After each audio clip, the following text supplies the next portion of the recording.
Assalamualaikum warahmatullahi wabarakatuh.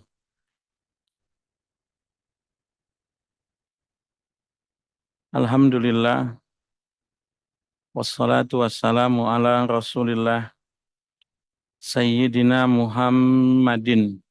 Allahumma salli wa sallim wa barik alaihi, ibni Abdillah, wa ala alihi wa sahbihi wa mawalah, wa man tabi'ahu ila yaumil qiyamah, wa la hawla wa la quwata illa billahi amma ba'd.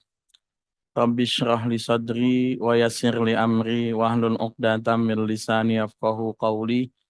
Subhanaka la ilma lana illa ma 'allamtana innaka antal alimul hakim. Allahumma inna na'udzubika min ilmin la yanfa' wa min qalbin la yakhsha' wa min amalin la yurfa' wa min du'ain la yustajabu lah. Hadirin jamaah taklim kami siang Masjid Sari Asih yang mudah-mudahan dirahmati oleh Allah Subhanahu wa taala. Amin. Amin Allahumma amin. Alhamdulillah pada siang hari ini kita bisa sama-sama berkumpul, bersilaturahim, bermuajahah, beriktikaf. Mari sama-sama kita niati iktikaf kita ini dengan niatan thalabul ilm. Kita lanjutkan bahasan taklim kita. Kita akan membahas paling tidak tentang dua hal. Yang pertama tentang salam atau akad pesanan, dan yang kedua tentang rohen atau akad gadai. Ya. Saya akan baca teksnya dulu. Bismillahirrahmanirrahim. Qalal musannifu rahimahullahu ta'ala wa nafa'ana bi'ulumihi fid dharaini amin radhiyallahu ankum. Paslun, ini suatu pasal wa yasihus salamu halan wa muajjalan. Dan sah akad salam itu baik barangnya diterima secara langsung atau tidak secara langsung, pre-order. Bima takamala fihi khamsu syara'ita, pada barang-barang yang terpenuhi di dalamnya 5 syarat. Yang pertama, ayyakuna madbuton bisifati, barang itu dapat dibatasi, dipahami pengertiannya dengan sifat, ada penjelasan deskripsinya. Yang kedua, wa ayyakuna jinsan lam yakhtalit bihi ghairuhu, adalah sejenis barang yang tidak tercampur aduk dengan jenis lainnya. Yang ketiga, walam tadkhulhun nar li ihalatihi, tidak terkena api untuk dirubah bentuknya. Wa alla yakuna muayyanan, bukan barang yang ditentukan. Wala min muayyanin, tidak juga bagian dari barang yang ditentukan. Tsumma li sihhatis salami fihi thamaniyatu syara'ita. Kemudian untuk keabsahan barang yang dipesan ada 8 syarat. Yang pertama, wa huwa ayyasifahu ba'da dzikri jinsihi wa nau'ihi bisifatil lati yakhtalifu bihat samanu. Ia mensifati sesudah menyebut jenis dan macamnya itu dengan sifat yang membedakan harga itu dari barang yang lain. Yang kedua, wa ayyadhkura qadrahu bima yanfil jahalata anhu. Ia menyebut kadar ukuran dengan keterangan yang dapat menghilangkan ketidaktahuan tentang barang itu. Yang ketiga, wa in kana muajjalan dzakara waqta mahillihi. Kalau barang itu tidak diterima langsung, harus disebutkan kapan waktu penerimaannya. Yang keempat, wa ayyakuna mawjudan indal istihqaqi fil ghalibi. Barang yang dipesan itu bisa ditemukan atau umumnya dapat dihasilkan pada waktu yang ditentukan. Yang selanjutnya, wa ayyadhkura mawdi'a qabdihi, menyebut tempat serah terimanya. Wa ayyakuna tsamanu ma'luman, harganya juga sudah diketahui, sama-sama tahu. Wa ayyataqabadha qabla tafarruqi, sudah serah terima akadnya itu sebelum berpisah. Wa ayyakuna aqdus salami najizan la yadkhuluhu khiyarus syart, akad pemesalan itu harus terus jadi, maksudnya berlaku, tidak boleh dimasuki khiyar yang bersyarat. Kita akan membahas tentang akad salam. Akad salam itu akad pesanan, order ya. Jadi jual beli itu biasa kita bagi jadi 3 macam. Ini yang umum ya, model jual beli 3 macam. Satu, jual beli yang kontan. Ada uang, ada barang. Ini yang paling umum ya. Duitnya ada, barangnya ada, kontan dua-duanya. Yang kedua, yang juga umum orang lakukan adalah kredit. Ya. Barangnya ada, duitnya belum. Duitnya baru DP, ya kan? Nah, beda sama naik haji. Orang pergi haji kita lunasin sekarang juga berangkatnya masih belasan tahun lagi, ya. Tapi kalau kredit itu kadang-kadang DP aja cuman berapa, pulang udah bisa bawa barang gitu ya. Jual beli kredit boleh, udah sempat kita jelaskan ketentuannya. Yang ketiga akad pesanan ya. Akad pesanan itu duitnya udah ada, udah masuk bisa jadi sepenuhnya atau DP-nya, tapi barangnya belum ada, bahkan bisa jadi barangnya belum dibikin. Bisa jadi barangnya bahkan masih belum ada tapi akan ada begitu. Itu namanya jual beli akad pesanan. Tiga-tiganya ada, tiga-tiganya terjadi, tiga-tiganya diizinkan oleh Nabi Muhammad Sallallahu Alaihi Wasallam. Misalnya ada hadisnya Ibnu Abbas. Ibnu Abbas itu bilang, qala qadiman nabiyul madinata wa hum yuslifuna bitamri as-sanatain wassalas. Ketika Nabi sampai di Madinah, penduduk Madinah itu biasa mesen buah kurma dalam tempo waktu 2 tahun dan 3 tahun. Saya pedagang kurma. Orang banyak beli dari saya butuh ketersediaan stok. Stoknya harus ada. Saya datang ke petani, petaninya belum panen. Tapi saya bilang sama petani kurma itu, pokoknya saya butuh kurma dari kebun kamu selama 2 tahun. Selama 3 tahun storenya ke saya. Ya, saya butuh sekian ton. Nah, itu enggak ada Nabi, enggak masalah. Nabi bersabda, man aslafa fi syai'in fa fi kailim ma'lumin wa waznin ma'lumin ila ajalim ma'lumin muttafaqun alaih. Barang siapa yang memesan suatu barang, barangnya belum ada tuh. Kalau dia pesan, maka hendaknya ia pesan dalam jumlah takaran yang ditentukan. Tahu berapa liter, berapa karung, ya. Wa waznin maklumin, dalam timbangan yang diketahui. Berapa kilo, berapa kintal, berapa ton. Ila ajalim maklumin, sampai pada tempo, masa, waktu yang diketahui pula. 6 bulan lagi harus ada. Setahun lagi harus sudah ada. 2 tahun lagi pokoknya ada. Nah, itu jelas. Ukurannya jelas, masanya jelas. Paling tidak itu. Ya. Nah, salam itu artinya apa sih? Salam itu artinya mesen. Mesen itu nyerahin duit di depan. Itu mesen namanya. Kalau duitnya nggak ada mah, ya namanya ngomong doang itu. Belum mesen itu. Pakaian ada, teh ada. Kapan datangnya? Oh, ini lagi mesen ini. Ya udah dah, tolong simpen buat saya satu. Ngomong begitu doang, simpen buat saya satu. Ini belum pasti tuh ntar. Barangnya datang dibeli apa enggak sama dia itu? Ngasih duit kagak, apa kagak, begitu. Beda kalau dia ngasih duit. Berapa harganya teh? 250 ya, tolong di keep. Nah ini bener nih, mesen yang bener ya kan. Tapi kalau pesen satu ya, simpen dulu satu. Simpen ntar disimpen sampai 2 bulan. Belinya kagak gitu kan. Maka salam itu yang disebut dengan pesan itu karena mesen barang, nyerahkan uang di depan, ada penyerahan uang di muka. Itu yang kemudian disebut sebagai apa? Itu yang kemudian disebut sebagai akad salam. Ahli fikih itu menyebut salam itu kadang-kadang disebut Al-mahawij. Mahawij itu apa? Jual beli yang dilakukan mendesak. Barang belum ada tapi kita butuh. Ini sama-sama nguntungin. Pembeli butuh, dapat kepastian barangnya datang. Penjual butuh, duitnya dipakai modal dulu. Tuh, sama-sama butuh. Apa hukumnya? Boleh, nggak apa-apa, nggak ada masalah ya.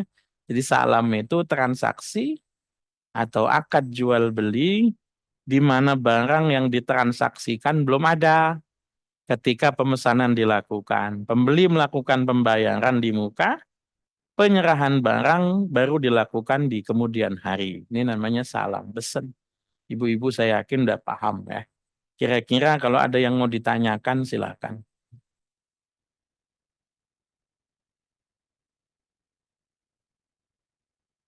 Ada yang bertanya ini, jika seorang ayah atau ibu meninggal dunia dan ada pada kiai, ada ustadz katakan, maka lebih afdal mana? Apakah anak kandung yang mengimami sholat jenazah orang tuanya,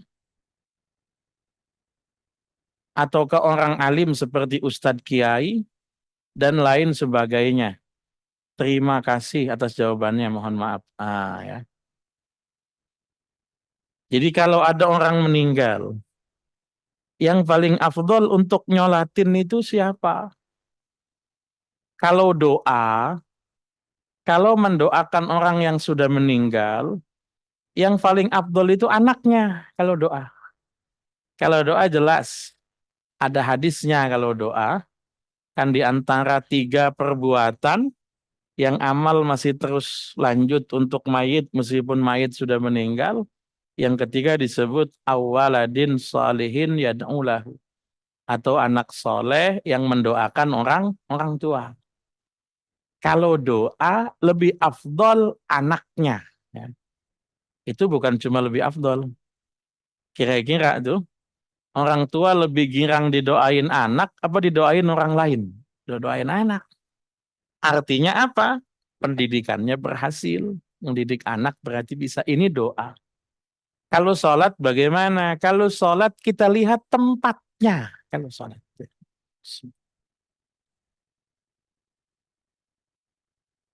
Kalau sholat kita lihat tempatnya. Kalau sholatnya di masjid, apalagi dilakukan sesudah sholat berjamaah, maka yang paling afdol ngimami adalah imam rawatibnya. Misalnya sholat asar di Sari Asih, imamnya misalnya Ustadz Putra misalnya. Maka nanti yang berhak nyolatin itu Ustadz Putra. Maghrib misalnya yang imamin kayak Suminta misalnya. Maka nanti yang berhak ngimamin itu imam rawatibnya. Itu jadi kalau ngimamin di masjid, itu yang paling berhak itu adalah shahibul wilayah, imam rawatibnya. Jadi jangan orang masuk ke masjid bukan kampungnya, nyelonong aja jadi imam. Jangan. Ujuk-ujuk dia komat, dia jadi, ini enggak ini, ada aturan mainnya. Masjid itu kalau di zaman dulu masjid itu nggak punya imam. Imamnya imam hasil dorongan, yang banyak begitu. Didorong ya berarti dia jadi imam begitu kan ya lu zaman dulu. Tapi kalau di masjid sekarang rata-rata manajemennya udah bagus, ada imam rawatibnya. Maka yang paling afdol ngimamin sholat jenazah kalau dilakukan di masjid atau di musola, maka yang ngimami adalah imam rawatibnya. Nah, bagaimana kalau misalnya nanti bukan pada saat sholat, ngimamin jam 9, misalnya sholat jenazah. Tapi dilakukannya di mana? Dilakukannya di masjid. Kalau dilakukannya di masjid ya tadi. Ya, di masa Rasul, sholat jenazah itu yang ngimamin ya Rasul. Bukan anaknya mayit. Bukan anaknya mayit ya. Tapi kalau misalnya sholat jenazah bukan dilakukan di masjid, dilakukan di musola. Atau misalnya justru dianya yang punya musola. Dianya yang punya majelis taklim, misalnya begitu. Ya. Sholat jenazah itu nggak harus di masjid, tidak. Nggak harus di musola, tidak. Zaman COVID itu orang sholat jenazah banyak yang di rumah.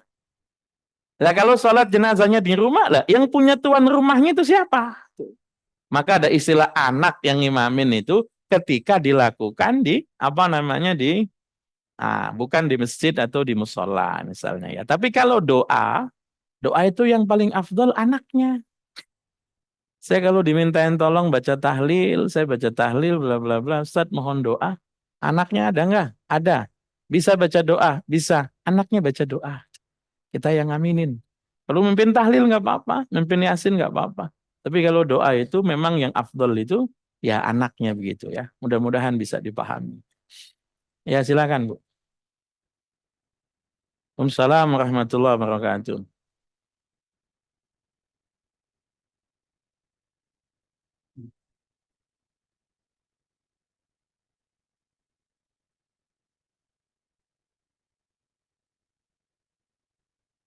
Boleh, nggak apa-apa, nggak masalah. Barang apapun mau dikredit itu, yang penting kesepakatan bersama. Nah, cuma nanti supaya kreditnya terhindar dari hal-hal yang sifatnya riba, biasanya ulama itu ngaitkannya dua hal. Satu, ketika gagal bayar. Dua, ketika nambah masa, kemudian harganya naik. Ternyata dalam setahun belum lunas nih. Ya udah kalau gini gue naikin sekian. Nah ini nih ya, yang tidak sesuai dengan kesepakatan awal, ini yang masalah. Tapi kalau cuma, nih saya belum punya duit ini, gimana kalau dikredit? Nggak apa-apa. Ibu-ibu udah biasa kredit dari zaman dulu, masih zaman panci, teko, begitu, penggorengan, ya kan? Ya nggak apa-apa, mau beras, mau apa, silakan, nggak masalah ya. Ya, ada pertanyaan yang lain silakan. Ya, silakan. Nggak apa-apa, silakan. Misalnya gimana? Hmm, hmm, hmm, hmm. Ah, perjanjiannya gimana?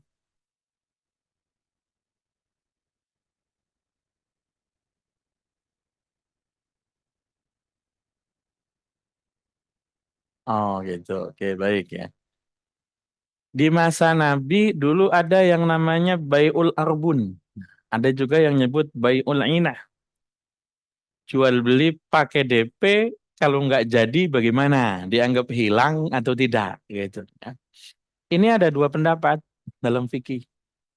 Yang pertama menyatakan kalau misalnya DP-nya itu sedikit dan di masa DP itu ada beberapa kali penawaran yang dia tolak karena dia jagain pesanan dari orang itu dan ternyata gagal, orang itu boleh ngambil dari DP-nya itu, tanda jadi ya. Yang kedua, kalau misalnya tanda jadi itu tidak berakibat apa-apa, kan begini Bu, Ibu punya kontrakan, sebulan berapa? Misalnya, sebulan 1.800.000 misalnya, ngasih tanda jadi berapa? Ngasih tanda jadi 100.000, misalnya begitu. Dalam tanda jadi 100.000 itu dikasih waktu atau tidak? Berapa lama waktunya? Oke, minimal. Artinya 1 minggu itu, dalam 1 minggu ternyata ada orang datang. Bu, ada kontrakan kosong nggak? Wah, nggak ada. Udah di apa? Di booking ini, ya udah di booking gitu ya. Ada lagi yang datang, Bu, ada nggak? Udah di booking ini. Ternyata ujuk-ujuk dapat seminggu, orangnya bilang nggak jadi Bu. Itu kalau nyesek ngenes apa enggak kira-kira? Wah, udah nyesek juga.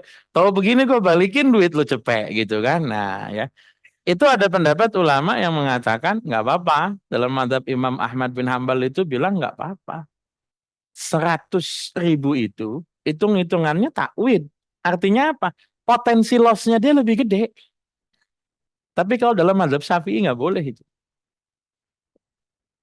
Kalau dalam mazhab Syafi'i dikembalikan, boleh ngambil sekedar misalnya Ini dianggap apa ya? Misalnya orang nyewa kontrakan seminggu itu berapa?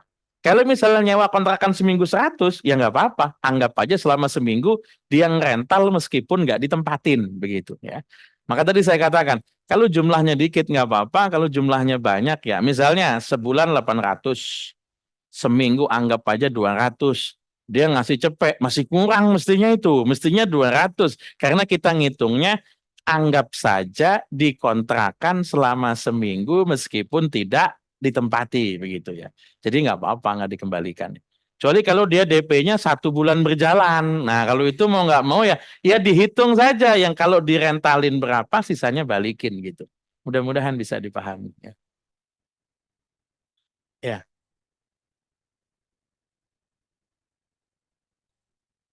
Hmm.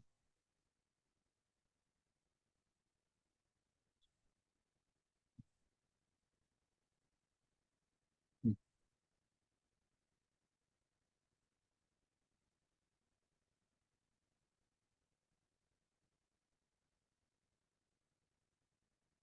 Hmm.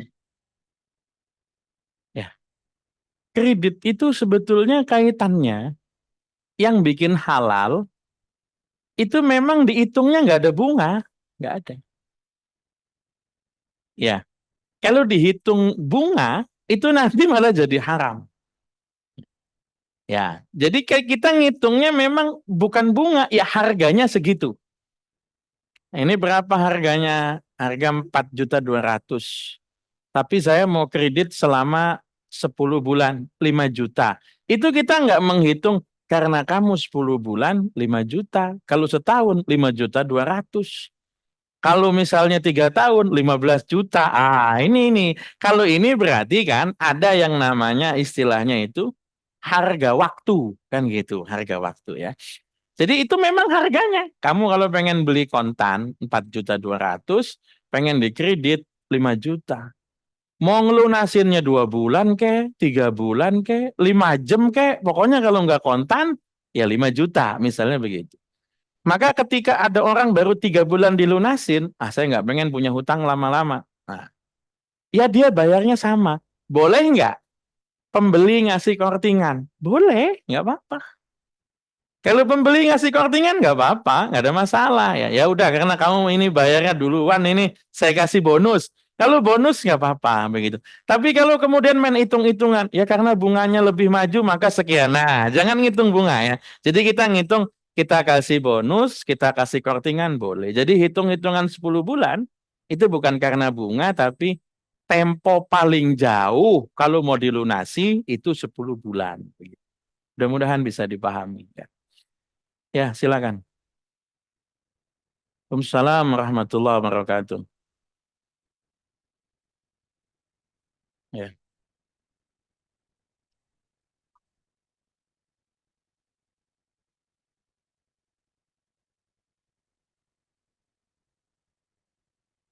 ya.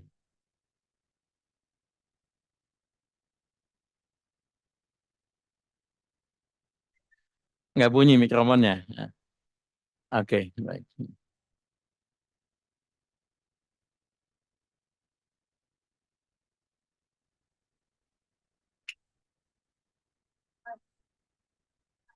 Ya,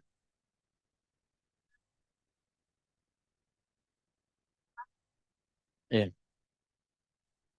ya. Terus, ah, Makasih. ya, baik. Misalkan si A itu minjem 5 juta. Nanti kita kan berharap dia akan mulangin juga 5 juta. Oke. Tapi dengan kebaikan hati dia mau mengembalikan misalkan 5.500.000. Tapi kita nolak. Terus dia juga jadi nggak enak hati mau minjem lagi takut nggak dikasih. Tapi kita mau nerima yang 500-nya kita takut itu haram Pak Ustadz. Oke. Nah itu solusinya seperti apa Pak Ustadz? Makasih. Assalamualaikum. Salam warahmatullahi wabarakatuh. Bayar uang lebih, hutangnya lebih ya. Nggak apa-apa, Bu. Kalau Ibu nggak mau kasih saya. Gitu. Oh itu kita boleh menerimanya Pak Ustadz? Boleh. Oh, Yang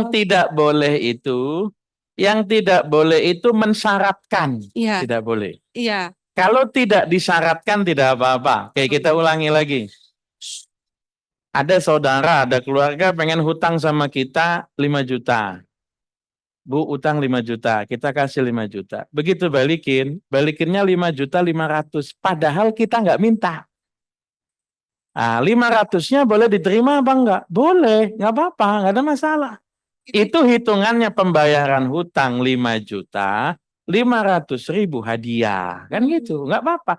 Kecuali kalau waktu ngutangin ibu mensyaratkan. Oke, baik. Nanti kalau balikin 5.500.000 ya, ini enak coba kamu kalau pinjem di pinjol, berapa? Sama saya gampang udah, 5 juta balikin 5.500.000 misalnya. Kalau disyaratkan semacam itu, Itu jadinya riba. riba. Tapi kalau tidak disyaratkan, orangnya dengan kebaikan hati kok ngasih lebih, itu halal, nggak apa-apa.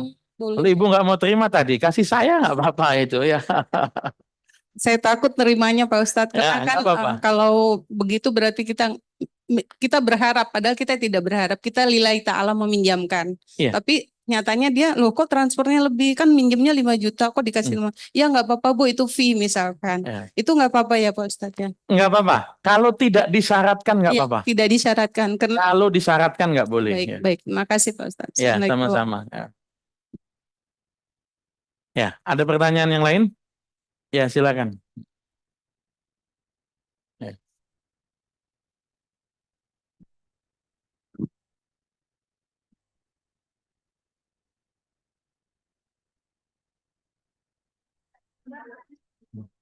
Ya, itu kan kemudian baliknya ke kita. Kalau kita mengiyakan, berarti kita menerima syarat. Kita mengiyakan. Bu pinjem dong 5 juta, ntar saya gantinya 500, 5 juta, wah cocok ini, gue demen yang kayak gini nih. Lah itu riba kali itu, emang dia setuju berarti kan. Nah yang bagus itu, Bu, saya pinjamkan 5 juta, ibu kembalikan 5 juta aja, udah nggak apa-apa gitu. Ya. Nanti habis itu baru WA, jangan ngomong-ngomong aturan, langsung aja balikin 5.500.000 gitu. Kalau pakai ngomong di awal, pakai disyaratkan, itu nanti jadinya riba. Saya kan nggak mensyaratkan, yang mau kan yang minjem. Masalahnya kita mengiyakan. Tapi kalau kita tidak jadi gini aja. Ente mah kalau mau ngasih nggak usah ngomong-ngomong. Pokoknya kalau 5 juta nih balikinnya 5 juta gitu aja. Nanti kok kemudian dikasih lebih, ya alhamdulillah. Kalau nggak dikasih lebih, justru kalau dikasih lebih, gara-gara dia ngomong kita iyakan, nanti jadinya riba. Nggak usah juga disinggung-singgung. Jadi kan begini, Nabi itu setiap kali berhutang, ngembaliinnya pasti lebih. Ya, justru Nabi itu nyebut begini, orang itu disebut imannya baik kalau ngembaliin lebih. Nabi nyebut khiyarukum ahsanukum qadaan. Orang yang paling baik di antara kalian adalah yang paling baik ketika membayar hutang. Pengen tahu orang itu orang baik apa bukan? Dites hutang saja. Kalau kemudian habis hutang udah blokir macam-macam galakan dia, udah bukan orang baik itu, bukan ya. Ya, yang ngutang lebih galak daripada yang ngutangin gitu kan. Nah, tapi kita nggak boleh nyinggung-nyinggung. Orang misalnya datang ngutang 5 juta, ya udah ya nanti balikin 5 juta. Cuman inget-inget ya Nabi kalau balikin lebih, nggak usah ngomong gitu. Kalau kita ngomong begitu artinya seolah-olah mensyaratkan. Jadi kalau mensyaratkan jatuhnya nanti riba. Kalau tidak disyaratkan tidak apa-apa. Ya silakan tadi. Assalamualaikum warahmatullahi wabarakatuh. Waalaikumsalam warahmatullahi wabarakatuh. Ustadz, ini terkait saya pernah pakai lipstick yang waterproof. Saya pakai. Waktunya sholat, saya lupa membersihkan.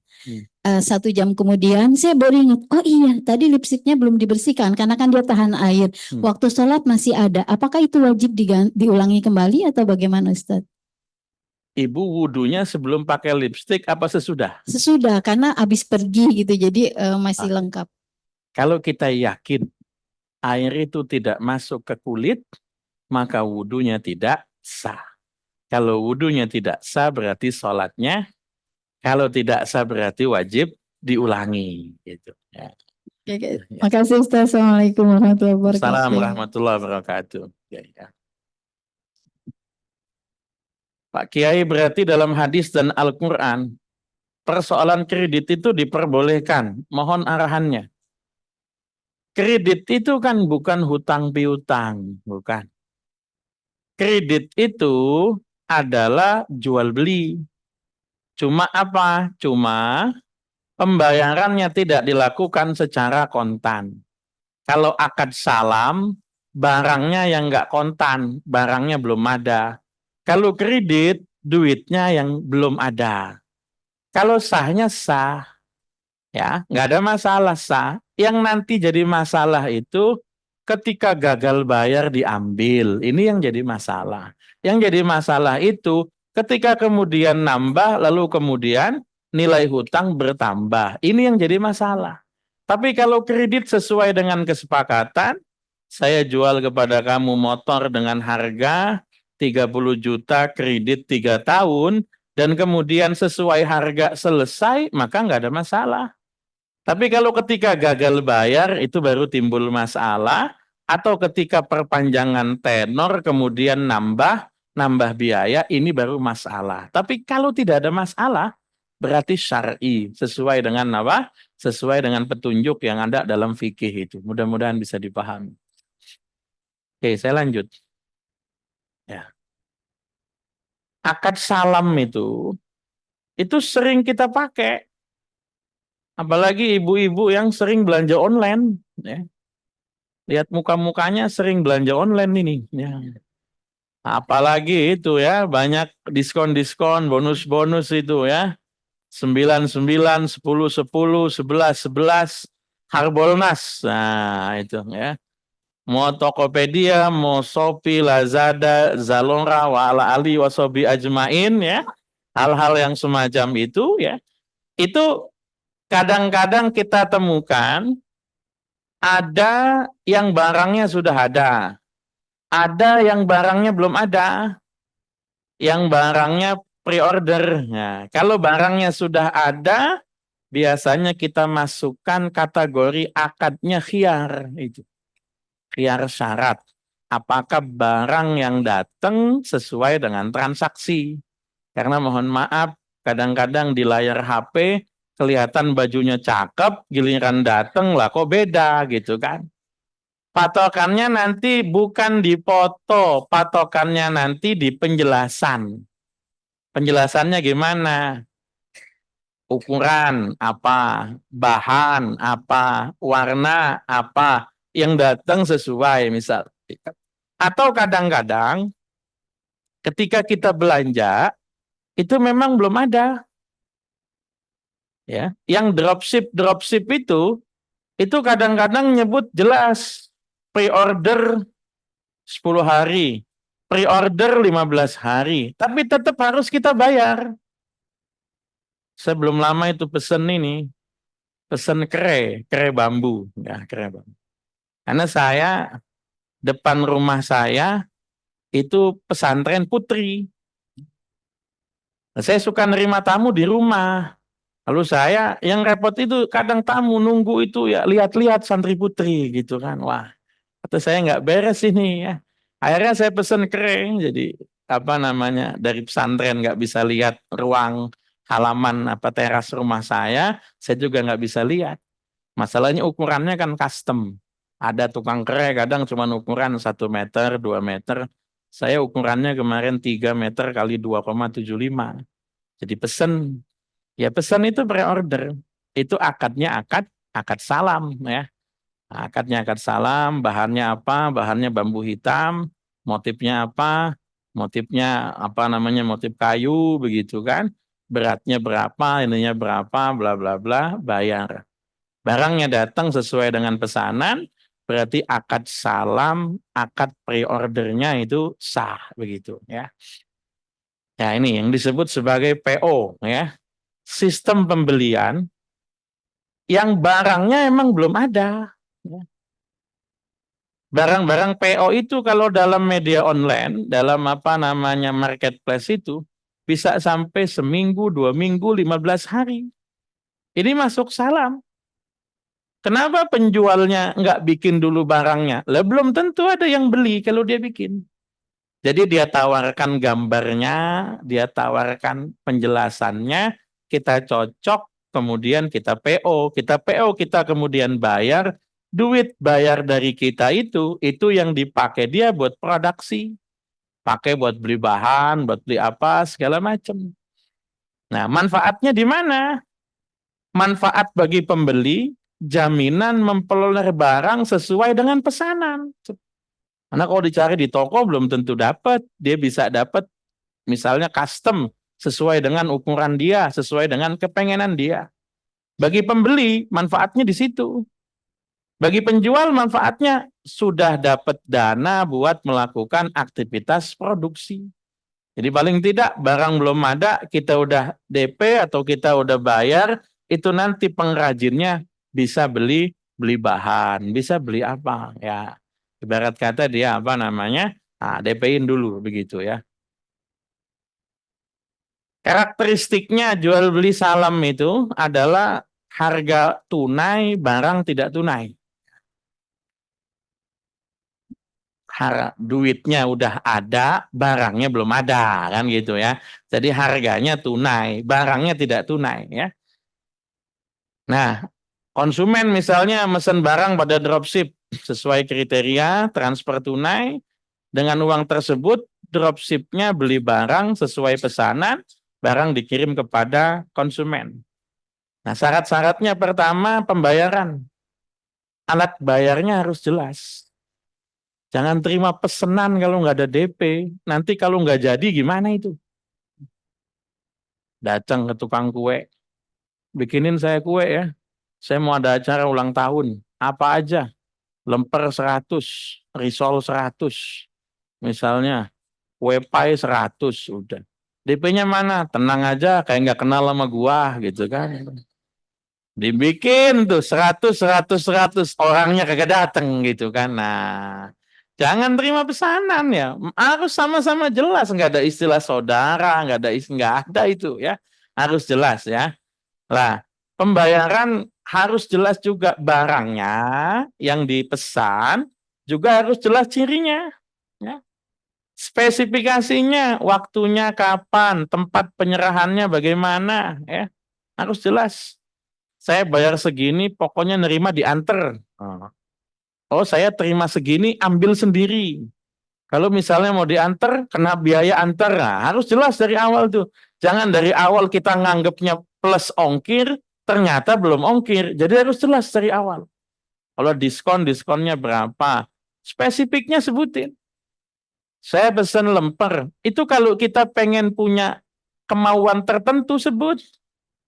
Lempernya yang ayam, lempernya yang abon, lempernya yang kelapa manis, sebutin. Jangan sampai ntar pengennya apa, datangnya apa, jelas dari awal gitu kan. Harus detail dari awal. Ya ibarat kata misalnya kita mesen apa, kalau mesennya pedes ya sebutin pedes. Ya. Jangan mesen nggak pedes, minta pedes, komplain. Loh, orang mintanya nggak pedes kok. Jadi harus dari awal itu jelas. Apalagi hal-hal yang misalnya itu kemudian bikin harga beda, itu kan. Misalnya, oh saya mau bikin ada muludan di masjid nih. Saya pengen mesen apa namanya, pengen mesen nasi misalnya. Harus jelas itu. Harganya sekian, nanti dapatnya ini. Bentuknya aja harus jelas. Jangan sampai apa namanya, ibu pengennya box, yang datang nasi bungkus misalnya. Ibu pengennya besek, yang datang box, harus jelas dari awal ya. Supaya apa? Menghindari perselisihan, karena kan bisa beda. Kalau pakai box berapa, kalau dibungkus doang berapa, misalnya kan pasti beda. Sama-sama ayam, harus jelas ayamnya ayam apa. Ya. Ntar orang ngomongnya pengennya ayam kampung, harganya ayam negeri, harus jelas dari awal gitu kan. Ya sebutin nih kalau ayam kampung berapa, nih kalau ini berapa, jelas ya dari awal ya. Oke. Kemudian lagi jumlahnya, jumlah barang harus tepat sesuai dengan permintaan. Jangan sampai sudah hari H baru ngomong, jangan. Ya.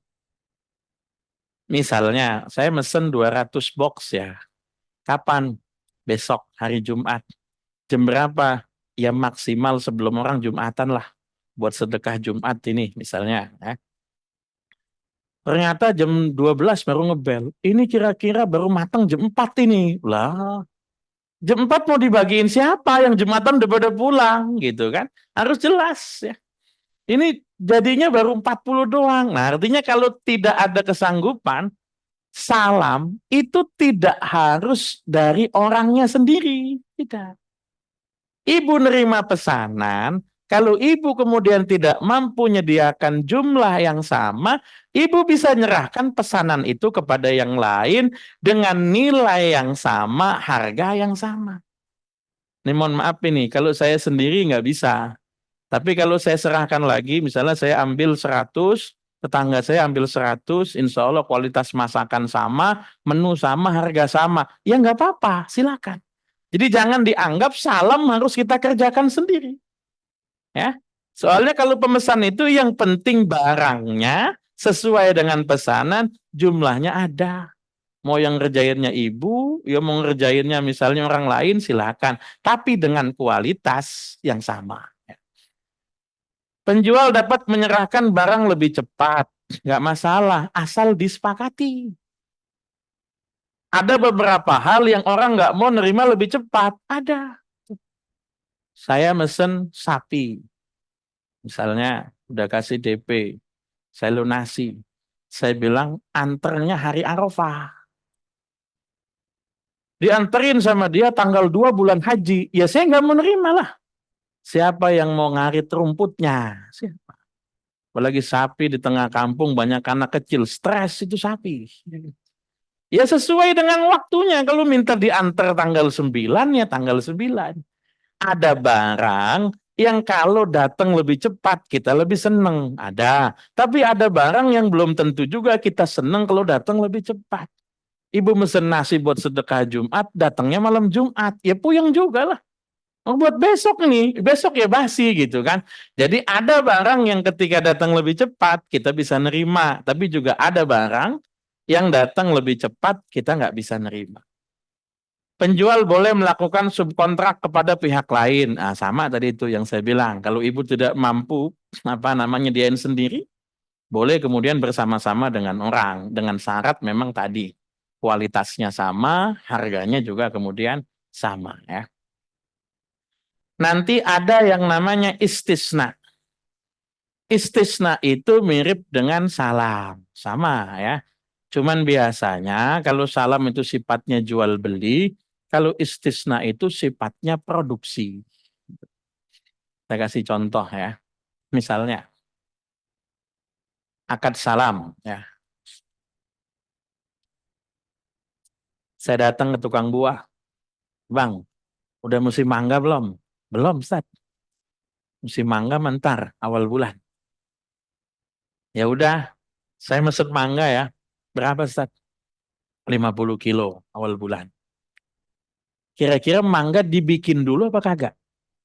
Enggak lah, mangga ditungguin mateng kalau mangga. Kalau mangga ditungguin mateng. Tidak ada proses produksinya, tidak ada. Yang ada proses ngumpulin. Ngunduh mangga, panen mangga. Itu enggak ada proses produksinya, tidak ada. Penyediaan barang bisa dari kebun dia, bisa. Dia beli pada pihak ketiga, saya mah nggak mau tahu. Pokoknya kira-kira bulan depan ada 50 kilo misalnya mangga apa? Mangga Indramayu, mangga Harum Manis, mangga apa? Ada. Datang barang ya berarti akad salam sah. Itu namanya akad salam. Ada yang namanya akad istisna. Kalau akad istisna itu kaitannya produksi dibikin. Saya datang santri baru, ada 80 orang. Lemarinya belum ada. Orangnya juga belum datang santrinya. Ada berkas pendaftaran, saya tanya. Santri baru ada berapa? Ada 80. Datang ke tukang pengrajin lemari. Bang, ada lemari apa enggak? Enggak ada, Ustaz. Butuhnya yang kayak gimana? Butuhnya ukuran, panjang kali tinggi, sekian. Ini ada 3 ambalan. Atasnya bisa dipakai naruh kitab. Bahannya misalnya triplek plus kunci ya di pelitur. Ketemu harga berapa? 400.000 Zat. Oke, saya pesan buat 90 pitch, 90 lemari, nanti diantar awal bulan Juli. Oke, siap Ustaz. Mohon maaf, lemari itu dipanen apa dibikin? Dibikin, bukan dipanen. Bukan. Tenang Ustaz, insya Allah lagi berbuah lemarinya, panen minggu depan. Nggak ada.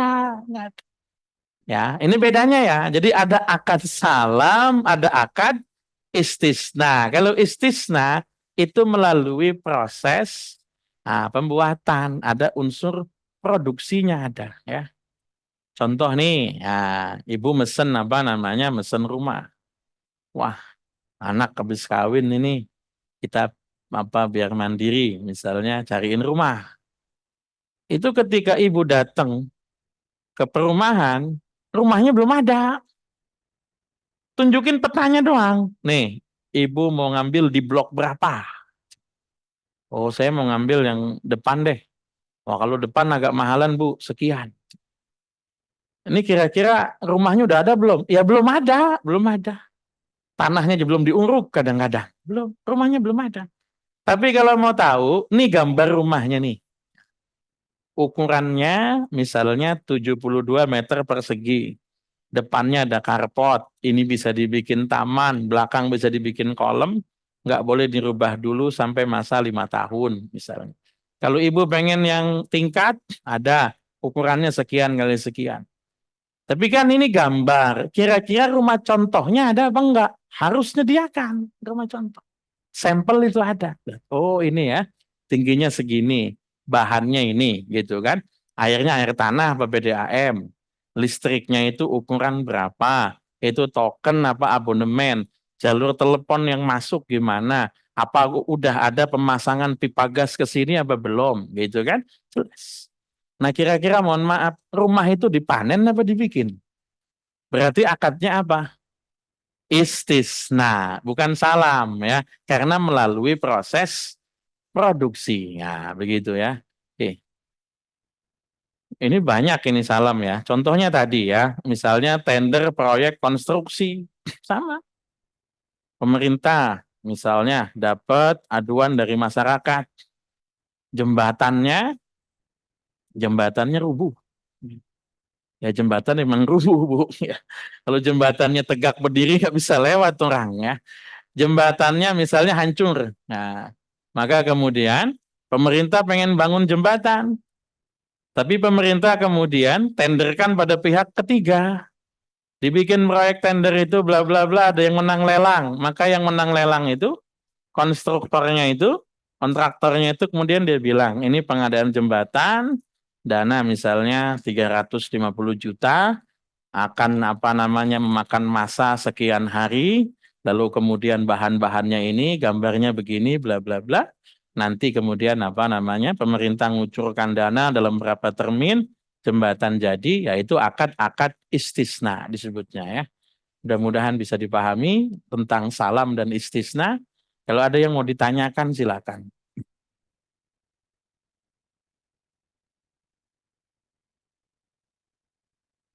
Ah ini.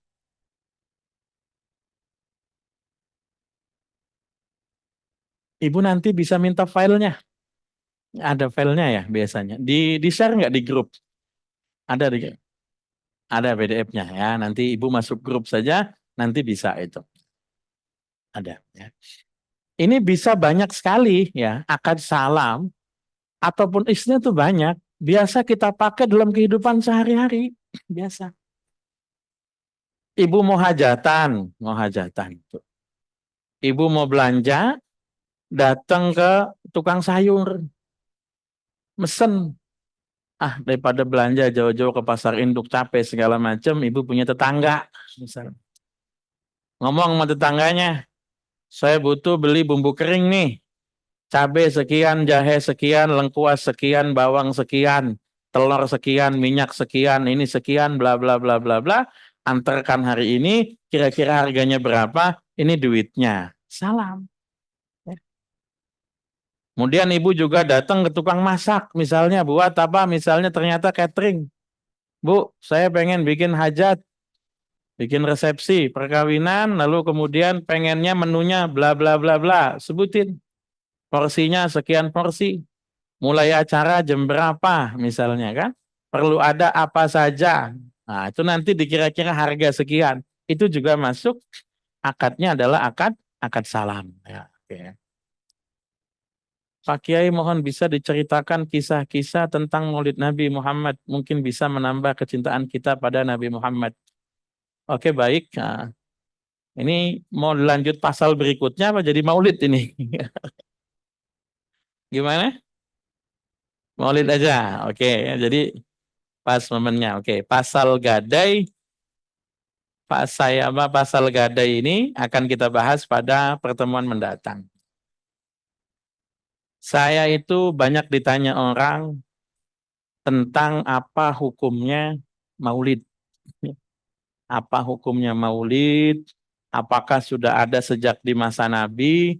Lalu kemudian bolehkah kita mengadakan Maulid ya? Mumpung memang momennya masih Maulid ya. Sekarang tanggal berapa? 15. Nah, 15 Rabiul Awal ya sekarang ya. Yang pertama, hukum itu kalau dalam tradisi agama Islam, hukum itu ada 4 macam. Ada yang pertama namanya hukum akli, rasional, pakai akal. Nah, itu kita pakai buat membahas ilmu akidah. Kalau bahas ilmu akidah, yang kita pakai adalah rasional. Ya. Yang kita pakai adalah hukum akli. Ini mungkin, ini mustahil, ini wajib. Nah, itu kaitannya adalah hukum akli. Kalau dalam bidang syariat, yang kita pakai itu hukum syariat, bukan hukum akli. Bukan. Ini wajib, ini sunnah, ini mubah, ini makruh, ini haram. Ya. Nanti ada yang namanya hukum adi, berdasarkan kebiasaan. Tidak ada dalil Qur'annya, tidak ada dalil hadisnya, kebiasaan. Misalnya, contoh, ibu-ibu kalau lagi bikin pesta, biasanya yang dipasang apa di depan? Janur kuning, ya kan? Kalau ada yang meninggal, yang dipasang apa?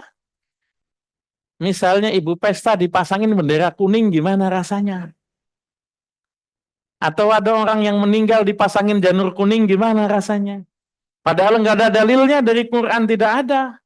Tapi kan itu menjadi kebiasaan. Kebiasaan itu kemudian menimbulkan efek hukum juga, sama. Ya, ada yang disebut hukum kebiasaan, ada hukum kesepakatan. Ada hukum kesepakatan itu misalnya lampu merah, ibu terobos kena tilang. Itu Qur'annya nggak ada, sunnahnya juga tidak ada. Itu kesepakatan. Kesepakatannya siapa? Kesepakatannya pembuat undang-undang. Kesepakatan itu bisa beda. Misalnya contoh, warna merah dalam bendera merah putih melambangkan apa? Ngambil beraninya dari siapa itu? Ya yang bikin aja ya, ini berani kita sepakat, oke ya. Kalau lampu merah, warna merah artinya apa? Berhenti, jangan dibalik. Lampu merah, oh berani ini, gas terus.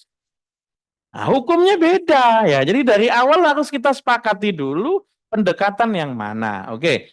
Kalau hukum syariat itu cuma 5.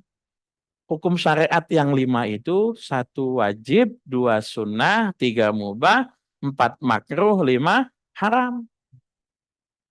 Wajib itu apa? Wajib itu ada perintahnya tegas. Wajib tuh. Ada perintahnya tegas. Wajib. Misalnya sholat zuhur, sholat 5 waktu, puasa Ramadan, zakat, wajib, perintahnya tegas.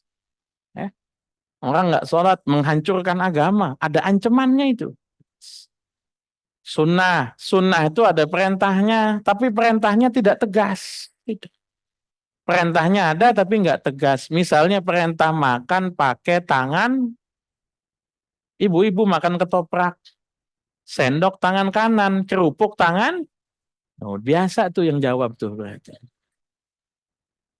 Kerupuk tangan kanan ya.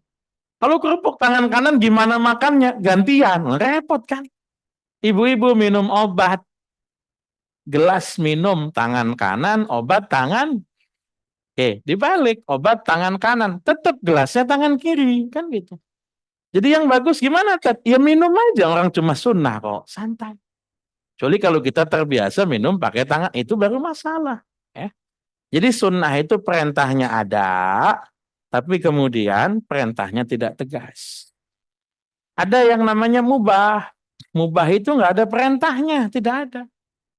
Perintahnya tidak ada, larangannya juga tidak ada. Perintah tidak ada, larangan tidak ada. Contohnya makan, minum, tidur, larangan tidak ada. Perintahnya tidak ada.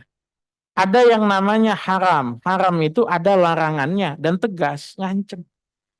Larangan mencuri, ngancem itu, bisa dipotong tangan, bisa. Kalau jumlah yang dicuri banyak, nggak ada ceritanya nyolong pisang, potong tangan, ya nggak ada. Ya. Zina, haram, tegas sekali, ngancem. Kalau ada larangannya, tapi larangannya tidak tegas, namanya makruh. Contohnya, makan makanan yang berbau menyengat. Makan jengkol, makan pete, termasuk makan duren, sama. Berbau menyengat. Bisa haram kalau nggak ngajak-ngajak.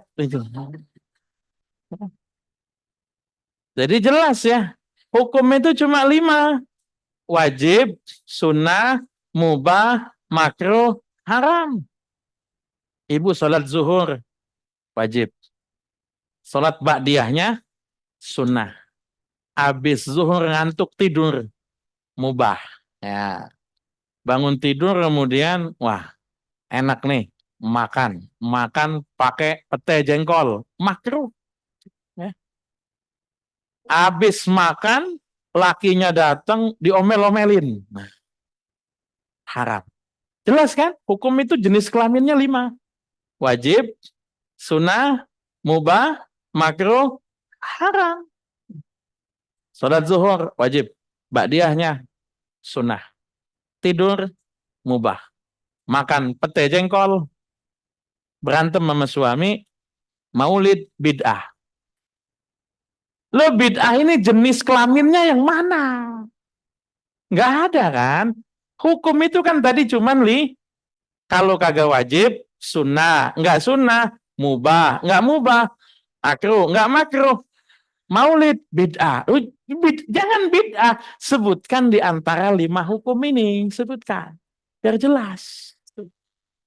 Yang disebut bid'ah itu sesuatu yang tidak pernah dilakukan oleh Nabi. Tapi hukumnya bukan bid'ah. Bid'ah itu status. Ya. Bid'ah itu status. Pernah nggak siang-siang jam 2 begini Nabi ngaji di Masjid Sari Asih? Kalau ditanya nih, Nabi habis zuhur ngapain? Tidur. Tidur siang. Namanya tidur apa? Qailulah. Tidur apa namanya? Kenapa Nabi tidur qailulah? Semalamnya qiyamul lail. Jam 1 bangun. Kelar sholat, azan subuh. Kalau ibu habis zuhur tidur, malamnya emang tidur kok. Kalau Nabi siangnya tidur sebab malamnya bangun. Ini tidur mulu gitu kan ya. Oke ya. Jadi bahwa sesuatu tidak pernah dilakukan oleh Nabi itu bid'ah. Tapi bid'ah itu punya hukum. Harus jelas hukumnya. Enggak, Ustaz. Setiap yang bid'ah itu sesat. Kullu bid'atin dolalah wa kullu dolalatin finnar. Iya. Bid'ah itu yang sesat masuk neraka. Betul. Bid'ah yang sesat itu haram. Ada nggak bid'ah yang tidak sesat? Ada. Kalau dalam mazhab Syafi'i namanya apa? Namanya bid'ah hasanah. Oke, saya akan contohkan beberapa kasus dulu. Supaya nanti ibu masuk kemana larinya maulid itu. 1, kalau soal ibadah itu harus ada perintahnya. Harus ada. Kalau nggak ada perintahnya, ibadah itu haram. Ibadah itu harus jelas perintahnya ada. Kalau nggak ada perintahnya, ibu lakukan, jadi haram itu ibadah. Contohnya sholat, pastikan sholat yang ibu lakukan memang ada perintahnya. Zuhur, ada perintahnya. Ba'diyah, ada perintahnya. Tahiyatul masjid, ada. Sholat tasbih, ada. Sholat hajat, istikharah, ada. Sholat witir, ada. Sholat duha, ada. Sholat isyraq, ada. Rebawakasan, sholat tolak bala, ada apa enggak? Enggak ada. Kalau gitu sholatnya boleh apa enggak boleh? Sholatnya tetap boleh. Niatnya yang dibenerin tuh. Soli sunnatan lidafil bala. Nah, ini enggak ada nih. Nah, sunnah mutlak boleh atau sholat hajat boleh. Enggak apa-apa. Nanti doanya bebas. Mau tolak bala, tolak angin, tolak miskin. Suka-suka kalau doa mah bebas. Ya. Jadi tidak boleh melakukan ibadah tanpa ada perintah, nggak boleh. La ibadata illa binassin illa bi amrim minas syari'. Tidak ada yang namanya ibadah kecuali ada perintahnya. Nanti kalau yang bukan ibadah nggak perlu cari perintah. Ada larangannya apa enggak? Kalau nggak ada larangannya, berarti boleh. Orang bukan ibadah kok. Ibu pagi-pagi mau sarapan. Sarapannya apa? Tupat sayur. Cari dulu dalilnya. Nabi pernah makan nggak tupat sayur? Ya nggak bakal ketemu lah. Nggak bakal ketemu. Wah nggak jadi makan lah gitu kan. Siang-siang mau makan nih. Makan nama apa? Makan nama ikan kembung. Nabi pernah makan nggak ikan kembung? Orang Arab juga bingung kan kembung itu apa gitu kan ya. Kalau bukan ibadah, nggak usah dicari dalilnya. Yang perlu dicari ada larangannya atau tidak. Kalau tidak ada larangannya, berarti boleh, nggak apa-apa. Jangan terpaku sama nama. Nama itu nggak bikin haram. Susu beruang, haram apa enggak? Kenapa nggak haram? Kan beruang. Karena isinya susu sapi. Mohon maaf, ibu makan sambal setan. Haram apa enggak tuh? Enggak, biarin namanya setan, tapi enak kan? Ibu-ibu marah-marah sama suaminya, habis makan sop janda. Iya kan? Sengaja Pak, ya orang nama kok, jangan disalahin nama. Ya. Orang bikin jual nasi goreng gila. Tuh kan? Apa kemudian jadi haram? Ya tidak. Yang kita lihat isi, bukan nama. Tuh, ya. Ya. Madu, cap babi itu halal. Karena babinya cuma gambar gitu kan. Ya. Nah. Tapi whisky cap onta tetap haram. Ya, yang kita lihat bukan namanya, yang kita lihat bukan labelnya, bukan. Yang kita lihat apa? Yang kita lihat adalah isi. Jadi tinggal kita lihat apakah isinya ada sesuatu yang dilarang atau tidak. Ada beberapa hal di mana Nabi tidak mengajarkan tapi sahabat melakukan dan ini ibadah. Ini ibadah. Ada banyak sekali, tapi saya contohkan tiga saja. Satu, qobliyah sesudah subuh. Satu. Qobliyah sesudah sholat subuh. Ada sahabat namanya Qais bin Kohad. Sahabat namanya Qais bin Kohad datang ke masjid, biasanya bisa qobliyah, di hari itu datangnya agak telat. Karena datangnya agak telat, dia masuk masjid, sudah berjamaah, ikut berjamaah dengan Rasul. Ikut. Selesai Rasul salam, dia bangun lagi, sholat lagi 2 rakaat.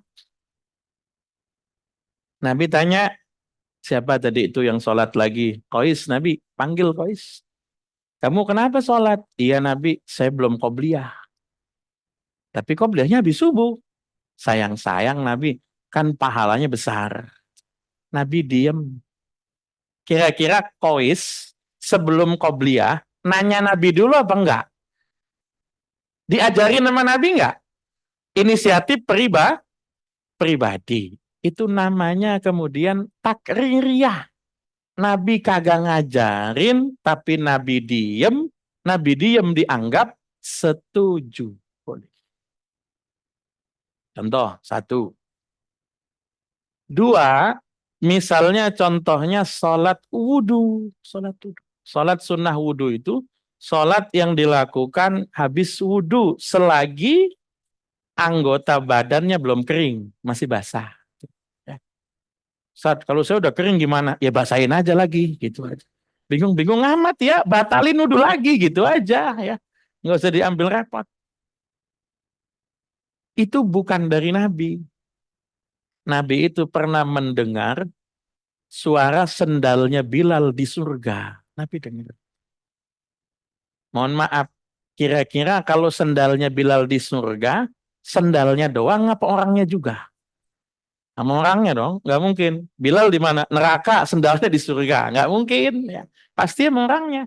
Masalahnya, Bilalnya masih di dunia, masih ada, masih azan itu Bilal.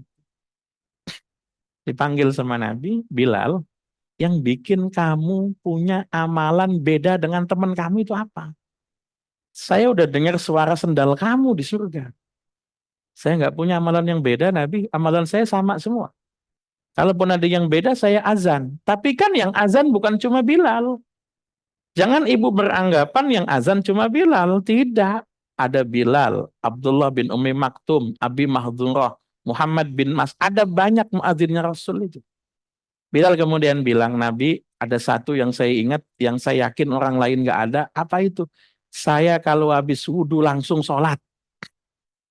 Sholat sunnah wudhu. Nabi ngajarin apa enggak? Enggak. Bilal inisiatif pribadi. Kalau zaman sekarang disebutnya apa ini?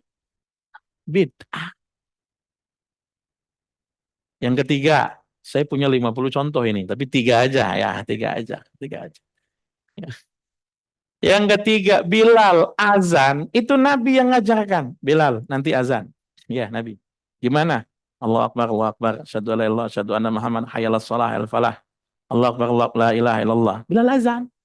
Zuhur, azan. Asar, azan. Maghrib, azan. Isya, azan. Begitu subuh, nambahin apa Bilal? As-salatu khairum. Itu nanya Nabi dulu apa enggak? Enggak, inisiatif Bilal itu. Ya. Cuma bedanya, kalau di Arab, sholatnya yang dipanjangin. Kalau di Indonesia, tidurnya yang dipanjangin. Kalau di Arab itu, as-salatu khairum minan naum. Gitu doang. Kalau di kita kan enggak, naumnya yang dipanjangin. As-salatu khairum minan naum. Tuh. Saya punya teman orang Arab, nginep di rumah saya itu ketawa dia. Pantes orang sini jangan jamaah subuh katanya. Orang tidurnya yang dipanjangin katanya, bukan sholatnya. Itu Bilal itu nggak nanya sama Nabi. Tapi ketika Bilal as-sholatu khairum minan naum, gimana jawabannya? Sodakta. Kan gitu kan? Itu omongannya Nabi. Sodakta. Bener omongannya Bilal itu. Azan itu ibadah apa bukan? Ibadah. Azan itu ibadah. Lah kira-kira Bilal nanya sama Nabi. Kagak. Sendiri. Ya. Ada banyak ya. Tapi ibadah-ibadah yang terjadi di masa Nabi baru menjadi hukum kalau Nabi setuju. Nabi setuju, jadi hukum. Kalau Nabi nggak setuju, tidak jadi hukum. Maka yang menjadi dalil apa? Yang menjadi dalil adalah setujunya Nabi. Itu yang jadi dalil. Oke, sekarang kita akan lihat. Maulid itu menurut ibu ibadah apa bukan? Bukan. Memang ada perintahnya dari Nabi? Nggak ada. Maulid bukan ibadah. Yang ibadah itu apa kira-kira? Kalau orang muludan isinya apa? Itu ibadah, sholawat. Apa lagi? Ibu meludan sholawatan doang, begitu aja udah. Baca Quran kan? Oke, kalau tahlil berarti ada baca Quran. Selain baca Quran ada apa lagi? Zikir, ada apa lagi? Doa, kan gitu kan? Ada apa lagi? Sedekah, ada apa lagi? Ceramah berarti apa? Nuntut ilmu tuh. Kira-kira mohon maaf, sholawat ibadah bukan? Ibadah. Ngaji Quran, zikir, doa, sedekah, nuntut ilmu, ibadah. Ini kan lucu. Kalau kemudian tiba-tiba isinya ibadah semua, namanya maulid dihukumi haram. Nggak boleh. Nabi nggak pernah bikin. Entah dulu. Kita nggak peduli sama nama. Kita peduli sama isi. Udah ganti deh supaya nggak haram. Jadiin acara sholawat Nabi. Masa tetap haram? Kan tidak. Nama itu tidak bikin hukum. Tidak. Ini lucu kayak begini. Ini apa ini? Bakwan. Terbuat dari apa? Tepung. Halal. Garam. Halal. Sayuran. Halal. Micin. Halal. Telur. Halal. Air. Halal. Digabung jadi satu. Digoreng jadi bakwan. Ya tetap halal. Sholawat. Halal. Ngaji Quran. Halal. Zikir. Halal. Doa. Halal. Nuntut ilmu. Makan. Maulid. Haram. Lucu kan? Lah kan kumpulannya maulid itu juga. Sama, itu juga. Ya. Tapi orang kadang-kadang banyak yang nanya dengan sengaja. Apakah pernah dicontohkan, ditemukan satu dalil yang kira-kira Nabi nyebut atau Nabi menganjurkan tentang hari kelahirannya? Ada banyak, ada. Pertama puasa Senin, Bu. Betul. Puasa Senin. Puasa itu, selain puasa Senin, alasannya bukan pribadinya Nabi. Bukan. Puasa Ramadan, perintah Allah. Puasa Syawal, nyempurnain Ramadan. Puasa Arafah, ngampunin dosa 2 tahun. Puasa Asyura, ngampunin dosa 1 tahun. Puasa Kemis, hari Kemis amal diangkat. Puasa Senin, karena aku lahir, kata Nabi. Jadi puasa Senin itu alasannya pribadi. Puasa Senin itu alasannya personal. Nabi nggak ngomong puasa Senin itu ngampunin dosa. Tidak. Nabi ngomongnya gimana? Puasa Senin karena aku lahir. Berarti kelahiran Nabi itu kemudian menjadi apa? Menjadi sebab ibadah. Ibadah namanya ibadah puasa apa? Puasa Senin. Tapi saya lahirnya Selasa, Tad. Siapa lu? Iya kan? Iyalah. Kalau kita mau lahirnya Selasa, Rebo, Kemis, Jumat, enggak ngefek. Orang kita bukan Nabi. Kan gitu ya kan? Kalau Nabi itu ya Rasul. Pembuat syariat. Maka hari lahirnya Nabi, jadi puasa Senin. Kita lahirnya Jumat, tetap puasanya Senin. Alasannya puasa Senin tadi apa itu? Karena Nabi lahir. Yang kedua, misalnya masih kaitan dengan kelahiran Nabi juga, misalnya adalah masalah akikah. Ya. Waktu Nabi lahir, yang akikahin Nabi, kakeknya Nabi, Abdul Muttalib. Orang tuh kalau yatim, bapak nggak ada, yang akikahin kakeknya. Naik ke atas kakek. Ketika Nabi lahir itu, Masya Allah, Abdul Muttalib itu sangat bersyukur. Abdullah, anaknya punya keturunan Nabi, itu sampai motong itu banyak sekali kambing dan onta. Sampai-sampai sengaja pesen, potongin onta, taruh di atas bukit. Lah kan nggak ada yang makan, nggak ada orang, biar dimakan burung. Jadi burung aja seneng waktu Nabi lahir. Kenapa? Karena dapat makanan gratis itu. Jadi sedekahnya bukan cuma sama orang. Satu Mekah tuh makan semua. Ketika kemudian Nabi dewasa, Nabi di Madinah, Nabi sempat potong kambing bukan hari kurban. Nabi ditanya, Nabi potong kambing untuk apa? Akekah. Loh, Nabi kan udah dewasa. Waktu ngomong udah umur 60 tahun itu. Dan Nabi waktu kecil sudah pernah diakekahin, sudah pernah. Nabi akekah lagi artinya apa? Nabi bersyukur dengan hari kelahirannya. Buktinya apa? Buktinya Nabi akekah lagi. Ibu-ibu kalau mau akekah lagi nggak apa-apa. Nanti kirim makanannya ke rumah saya, gitu. Silakan aja, ya kan? Ini contoh ya, bagaimana kemudian kelahiran Nabi menjadi sebab ibadah, sebab ibadah. Ya. Ada lagi banyak dalil itu, kalau untuk apa namanya Maulid Nabi banyak sekali.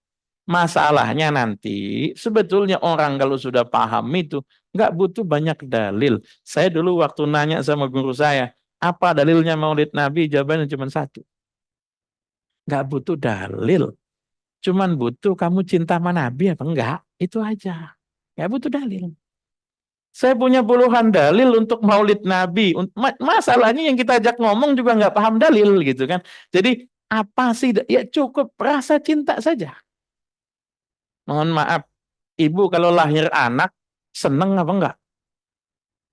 Anaknya kira-kira pasti nguntungin apa enggak? Belum tentu. Belum tentu. Mohon maaf, bisa jadi anak ibu nanti gedenya nyusahin. Berapa banyak ibunya ngomong, gua kalau tahu lu begini, gua kagak lahirin tong. Ya.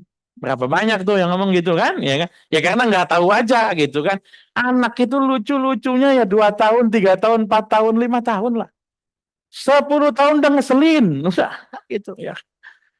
Ya. Kita lahir anak aja, Masya Allah, gembira. Mohon maaf, jangan lahir anak. Lahiran hewan peliharaan aja gembira. Ibu punya kucing, kucing lahir girang. Punya kambing, kambing lahir girang. Punya nabi, nabi lahir nggak girang. Aneh ini orang. Jadi sebenarnya cukup butuh rasa cinta saja kita memperingati. Apa sih dalilnya? Maulid itu kan lahirnya nabi. Lah kamu nggak senang. Tapi kan nabi lahir sudah 1500 tahun yang lalu. Kemarin Agustusan, saya tanya, situ gembira kan? Gembira. Orang ikut mancing kata saya kok. Ikut ngelepas ikan bareng, ya kan? Kira-kira mohon maaf, merdekanya baru kemarin apa udah puluhan tahun? Udah puluhan tahun, kita masih memperingati kan ya tadi. Nikmatnya memang sudah lama, tapi syukurnya tetap ada. Mohon maaf, yang begitu-begitu, yang ketika kemarin Agustusan paling hebat, kalau Belanda datang lagi belum tentu mau perang, belum tentu mau, ya kan? Jadi syukurnya tetap ada, nikmatnya sudah lewat. Sudah, ini contoh misalnya bagaimana nikmat itu sudah tidak ada, tapi syukur masih berlanjut. Misalnya puasa Asyura. Puasa Asyura itu bahkan bukan pribadinya Nabi. Puasa Asyura itu awalnya pribadinya Nabi Musa alaihi salam. Nabi datang ke Madinah, Nabi lihat orang Yahudi puasa, Nabi tanya, kalian kenapa puasa? Oh, ini hari besar. Kenapa hari besar? Karena inilah hari Nabi Musa diselamatkan oleh Allah. Nabi Musa bersyukur dan puasa. Maka kami puasa. Apa jawaban Nabi? Nahnu ahaqqu bi Musa minkum. Aku yang lebih berhak meneruskan ajaran Nabi Musa. Makanya Nabi puasa Asyura. Nabi Musa diselamatin dari kejaran Fir'aun. Sudah ribuan tahun yang lalu nikmatnya. Tapi syukurnya masih dilestarikan dalam bentuk apa? Dalam bentuk puasa Asyura. Kan semacam itu ya. Jadi orang butuh buat maulid itu sebetulnya cuman yang dia butuhkan adalah rasa cinta pada Nabi. Itu ya. Dan rasa cinta itu ada 2 macam. Gembiranya diekspresikan. Gembiranya diungkapkan. Gembira itu 2 macam. Ada gembira yang enggak diucapkan. Diam-diam aja. Kayak ibu lagi punya duit itu seneng. Tapi sengaja diam. Supaya enggak diutang sama temennya. Itu kalau dalam bahasa Arab namanya surur. Namanya apa? Surur itu gembira, tapi yang tidak diekspresikan. Diem aja. Ada gembira itu yang diekspresikan, namanya faroh. Faroh, namanya apa? Faroh itu gembira yang diekspresikan. Allah bilang dalam Al-Quran, Kul wa bifadlillahi, Kul bifadlillahi wa birahmatihi, fabidzalika falyafrahu. Katakanlah hai Muhammad sallallahu alaihi wasallam, dengan anugerah Allah dengan rahmatnya maka kamu gembira, kata Allah gitu. Rahmat yang kita terima dari Allah itu kita gembira, kita gembiranya diekspresikan, namanya farah. Ibu kalau lebaran pakai baju baru apa enggak? Beli enggak? Beli. Kenapa? Perintah. Perintahnya di mana? Kita alhamdulillah masih ketemu Ramadan, masih ketemu hari raya, kita gembira, diekspresikan dalam bentuk beli baju baru. Rahmat terbesar di alam ini siapa? Nabi Muhammad. Allah yang bilang wa ma arsalnaka illa rahmatan lil alamin. Nabi itu rahmat bagi seluruh alam, rahmat yang paling gede Nabi. Maka kita gembira dengan lahirnya Nabi, wajar sekali. Nah, tadi saya bilang gembira kan dua macam, falyafrahu. Ibu pagi-pagi lagi pengen nyuci baju suami, nemu duit, gembira enggak? Ngomong-ngomong apa diem? Diem. Diam-diam. Itu namanya bukan faroh itu, bukan. Itu namanya surur namanya ya. Tapi kalau ibu gembira diekspresikan, sujud syukur segala macam, itu namanya faroh. Indonesia menang lawan mana? Timnas menang. Wah, pemainnya seneng. Kemudian sujud syukur, itu faroh namanya. Perintahnya Allah, kalau dapat rahmat dan nikmat itu faroh. Fabidzalika falyafrahu. Makanya orang kemudian bikin acara maulid Nabi Muhammad sallallahu alaihi wasallam. Di masa Nabi nggak ada. Ya, silakan. Oh, monggo, silakan, mangga ya. Assalamualaikum warahmatullahi wabarakatuh. Ya. Di masa Nabi maulid belum ada. Ya. Di masa Nabi maulid belum ada. Ya. Di masa sahabat maulid belum ada. Di masa Imam Bukhari maulid belum ada. Di masa Imam Syafi'i maulid belum ada. Tapi kalau pertanyaannya, di masa Nabi sholawatan ada apa enggak? Ada. Di masa Nabi baca Quran ada apa enggak? Di masa Nabi zikir, doa, nuntut ilmu ada apa enggak? Di masa Nabi sedekah, makan-makan? Ada. Tapi dalam bentuk maulid, itu baru ada abad ke-8. Sekarang kan abad ke-15. Baru ada tuh abad ke-8, ada iparnya Sultan Salahuddin Al-Ayyubi. Iparnya namanya Raja Abul Muzaffar. Ada penguasa di wilayah Irak Selatan, nama daerahnya Irbil. Irbil ya. Waktu itu menghadapi serangan perang salib. Menghadapi serangan perang salib itu, kemudian musyawarah, membangkitkan semangat juang orang Islam ini gimana? Ya, karena perang salib itu kan lama, melelahkan. Orang udah putus semangat, putus asa. Berbagai macam cara dicoba. Baca Sahih Bukhari bareng-bareng. Baca Ihya Ulumuddin. Macam-macam cara dicoba. Akhirnya diputuskan gimana kalau kita masyarakatkan maulid Nabi supaya orang kenal sejarah Nabi, orang tahu biografi Nabi. Maka dibikinlah acara, dibacakanlah kisah Nabi di situ. Jadi intinya maulid, orang baca rawi, baca maulid, Barjanjika, Syaraful Anam, Diba, Simtud Durar, Dau'ul Lami, dan macam-macam kitab maulid itu, intinya sejarah Nabi, intinya biografi Nabi. Tapi saya nggak paham, Sat. Saya pokoknya marhaban doang. Nih, ibu-ibu kan punya HP.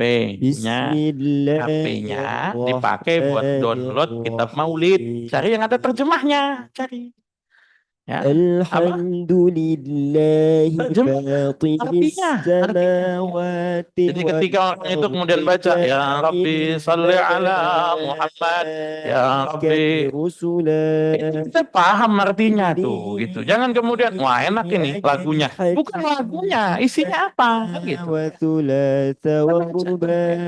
Isinya apa? Isinya misalnya nasab Nabi. Wa'adu fa'akulu wa sayyiduna Muhammad. Oh ini tuh. Oh Abdul Muttalib tuh namanya Syaibah. Oh siapa namanya? Ini namanya Hashim itu namanya apa? Tahu itu dari awal tuh. Oh Nabi itu nyambung nasabnya pada Nabi Ismail. Nyambung tahu. Lalu kemudian peristiwa yang terjadi menjelang lahirnya Nabi. Oh 2 bulan menjelang lahirnya, 2 bulan Nabi dalam kandungan ayahnya wafat. Oh itu kita lihat itu ada ya kan? Bagaimana kalau kita nggak sempat baca? Bagaimana kalau kita nggak apa namanya nggak fokus baca pada saat maulid? Tugas kiainya, tugas ustadznya, tugas ustazahnya untuk menjelaskan isi maulid Nabi. Saya kadang-kadang suka nggak cocok acaranya maulid, ceramahnya piknik kemana-mana. Ya semua ini kan maulid Nabi, bukan acaranya panitia, bukan acaranya tuan rumah, bukan acaranya ustadz penceramah, acaranya Nabi Muhammad. Maka jelaskan biografi hidupnya Nabi. Jangan sampai ibu-ibu kenal artis, hafal, lihat di TV apa aja hafal. Oh ini saat yang main FTP, oh ini saat yang kemarin cerai, oh ini nih yang lihat muka siapa aja hafal. Tapi ketika ditanya anaknya Nabi ada berapa, istrinya Nabi ada berapa, sebutkan nasab Nabi dari Nabi sampai Adnan. Banyak orang itu yang sampai sekarang cuma tahu istrinya Nabi itu 2, Khadijah sama Aisyah, karena itu yang disebut-sebut. Banyak orang yang tahu kalau sahabat Nabi cuma 4, Abu Bakar, Umar, Utsman. Kesian amat sahabat saya aja 200 gitu kan. Sahabat Nabi cuma 4 kan gitu kan. Maka isinya maulid Nabi itu di situ. Mohon maaf. Saya sering negur beberapa teman, saya bilang ente khianat ente dipanggil orang-orang yang nggak tahu nyelenggarain acara maulid Nabi, ceritanya malah macem-macem, bukan Nabi yang dijelasin. Misalnya kita kasih contoh sederhana. Nabi itu sifat yang paling menonjol dari Nabi itu rahim. Ya. Nabi itu penyayang. Nabi itu punya rasa belas kasihan yang tinggi. Nabi itu nggak mikirin dirinya, Nabi nggak mikirin keluarganya, Nabi nggak mikirin istri anak cucu, Nabi mikirin umat. Mohon maaf, yang dipikirin Nabi bukan umat yang hidup di masa Nabi, tapi juga nanti umat yang akan menjadi umat Islam. Makanya Nabi itu ketika ditanya sama Jibril, Nabi itu dapat dari Allah sepertiga umat yang masuk surga. Abshir, kata Jibril, gembiralah. Gembira. Kenapa gak gembira? Jibril, kalau umatku yang masuk surga sepertiga, sisanya yang model depan saya ini di mana nanti? Itu kan bukan Nabi yang masuk surga sepertiga gitu kan? Sisanya 23%. Akhirnya Nabi doa bla bla bla bla bla bla. Jibril tuh Allah naikin kuotanya sekarang separuh. Apa yang Nabi separuh Nabi kemana? Nabi doa lagi lalu kemudian apa? Turun 2/3, sisanya sampai 3/4, sisanya di neraka. Nabi sujud lama sekali lalu kemudian apa? Kata Jibril, umatmu semuanya masuk surga. Maka Makanya Nabi berani jamin ummati yadkhulunal jannah illa man aba. Kata Nabi gitu kan. Semua umatku masuk surga kecuali yang nggak mau. Kalau nggak mau ya jangan dipaksa gitu. Emang temennya banyak di neraka gitu kan. Mohon maaf, kalau nyari temen banyak kan di neraka. Kalau surga mah ada sepi gitu ya. Kalau neraka mah banyak temennya gitu kan. Ada yang nanya sama Nabi, Nabi orang yang nggak mau masuk surga itu siapa? Nabi bilang, man ata'ani dakhalal jannah wa man asani faqad aba. Yang taat perintah masuk surga. Yang misalnya maksiat, dia berarti nggak pengen masuk surga. Makanya disebut dalam surat Ad-Duha itu, wala saufa yu'tika rabbuka, Allah akan memberimu nikmat sampai engkau puas. Kata Allah.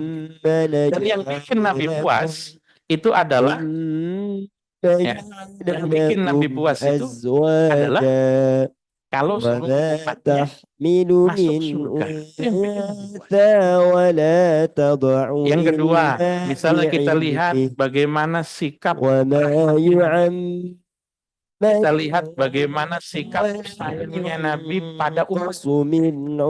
Nabi itu mohon maaf, jangankan sesuatu yang menurut kita afdol, sesuatu yang menurut kita nggak afdol saja, sesuatu yang menurut kita nggak afdol saja, itu jadi syariat buat kita. Jadi syariat buat kita. Saya kasih contoh. Nabi pernah bangun kesiangan, bangun kesiangan. Nabi kemudian qadha sholat subuh berjamaah, pernah. Nabi bangunin Bilal, Bilal bangun. Loh, itu di perjalanan.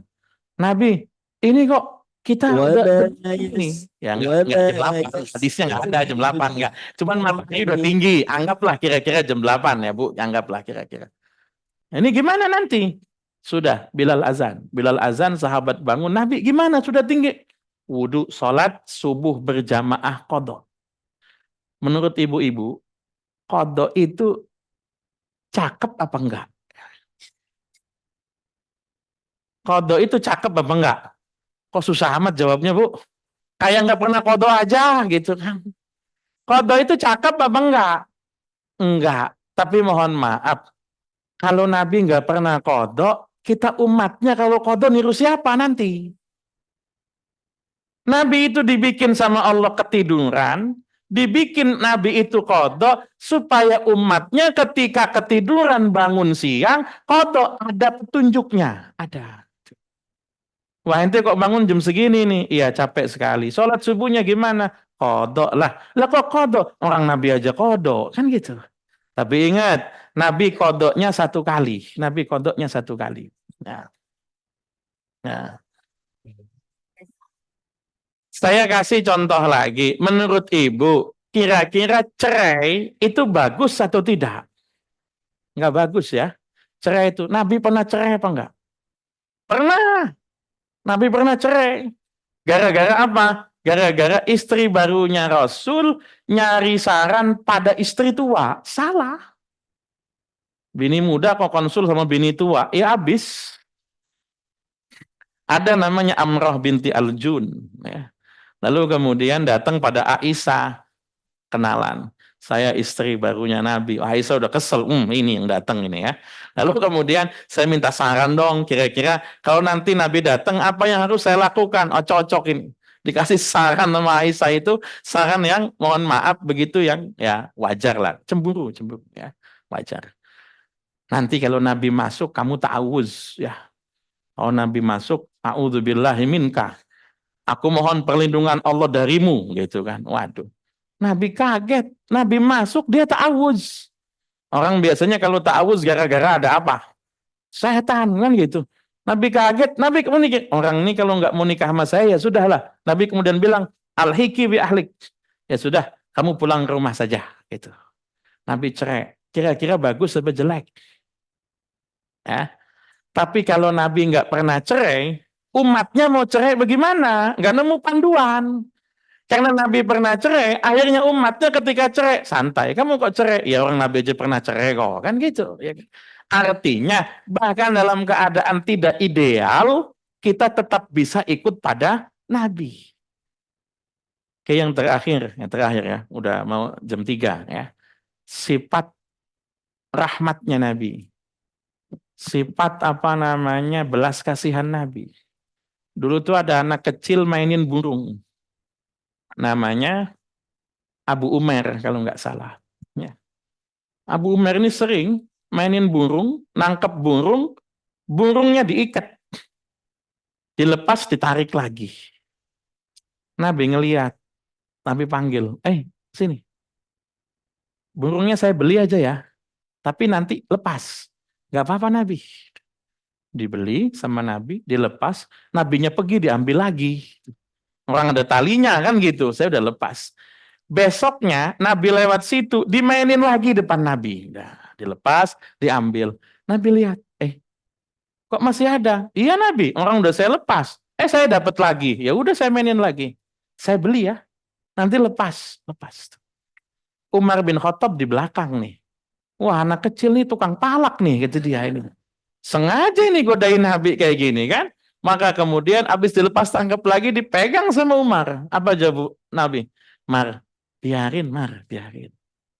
Emang kamu pikir saya nggak tahu? Saya tahu, kata Nabi. Saya tahu ya. Tapi Nabi kan kasihan pada dua-duanya. Kasihan sama anak kecilnya, ya kasihan juga sama burungnya. Tuh, ya. Makanya Nabi itu, Masya Allah, Nabi punya hewan, hewannya dinamain semua. Kalau ibu-ibu baca hadis, Nabi punya onta 3, itu namanya semua. Ada hadba, ada ghadba, ada syahba, satunya lagi. Jadi orang-orang tua dulu, kalau punya hewan dikasih nama, itu memang sunnahnya Nabi begitu. Sunnah Nabi.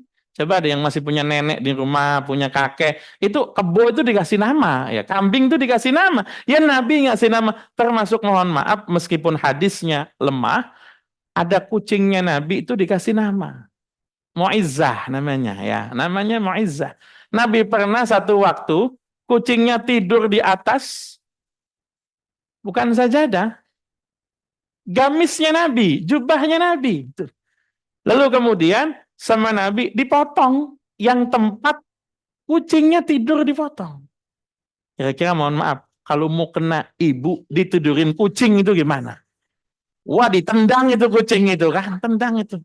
Ya, Nabi nggak dipotong, kan nggak mungkin Nabi potong tangan kanan doang, ya tangan kiri yang nggak ditidurin potong juga tuh. Ya, saking apa? Ya tadi, karena Nabi itu memang menjadi rahmat bagi alam semesta. Jadi kita peringati Maulid Nabi itu ya punya dasar, Maulid langsungnya tidak, yang ibadah itu bukan maulidnya, yang ibadah itu adalah isinya.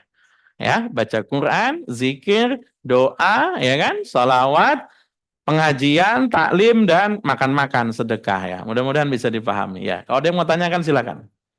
Ya, silakan.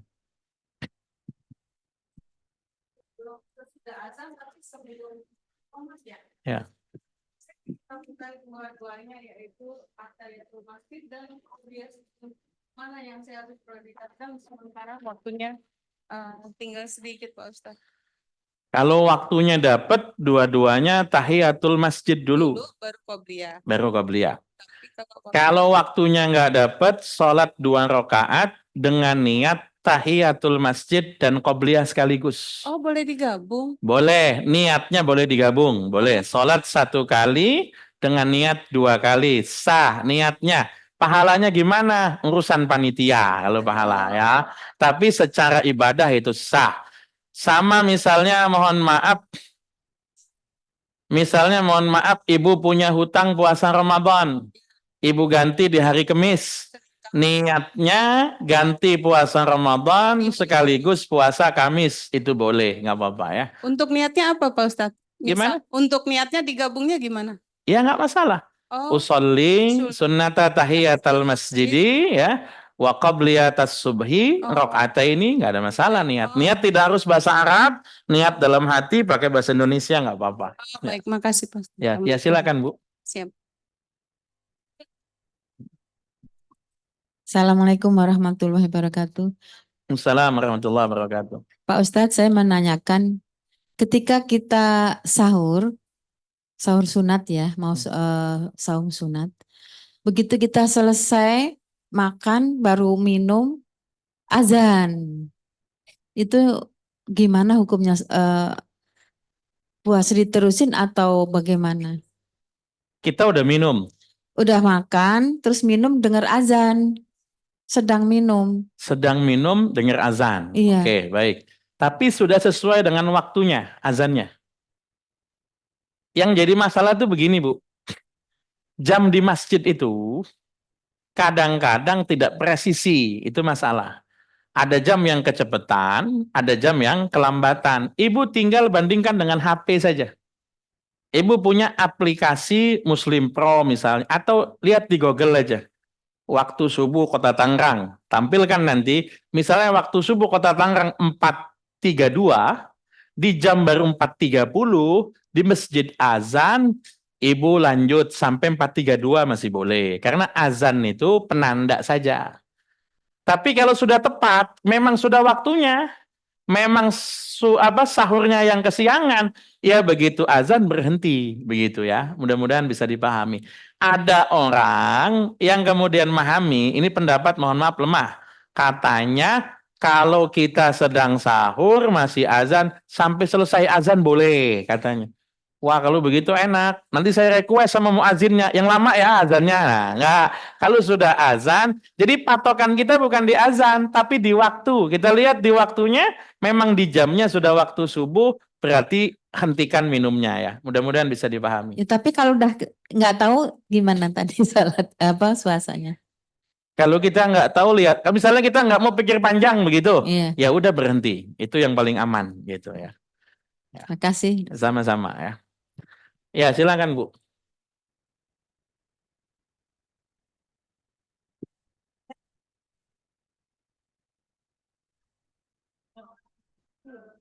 Awabin. Nah,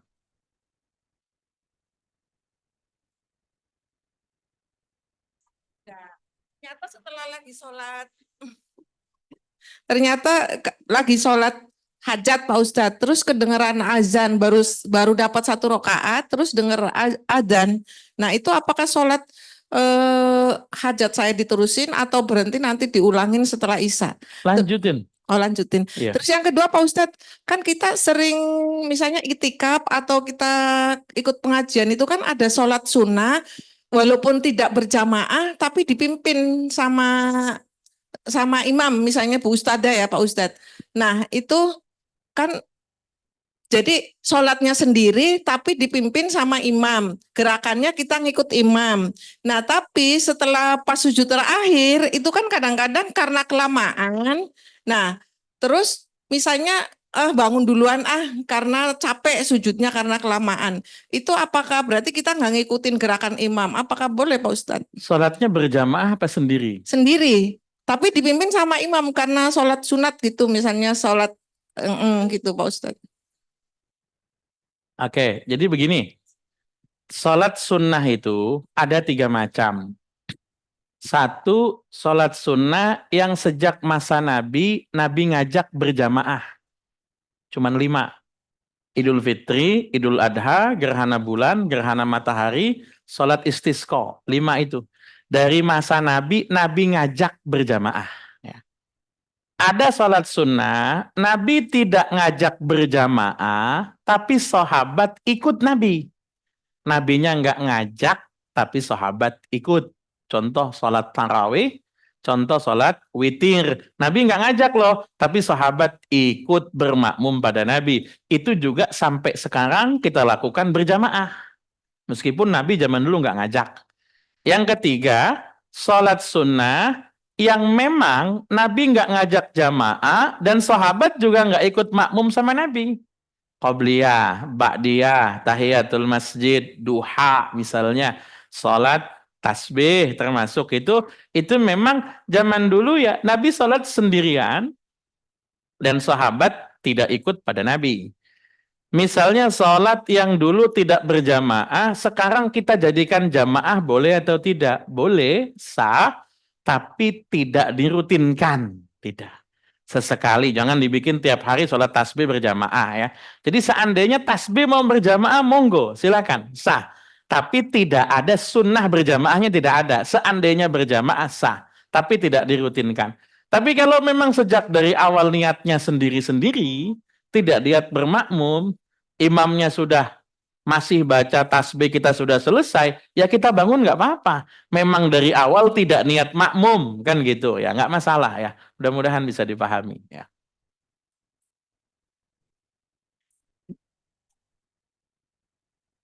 Kalau sudah tidak ada yang bertanya, sama-sama kita tutup dengan doa kafaratul majlis. Subhanakallahumma wa bihamdik, asyhadu an la ilaha illa anta astaghfiruka wa atubu ilaik.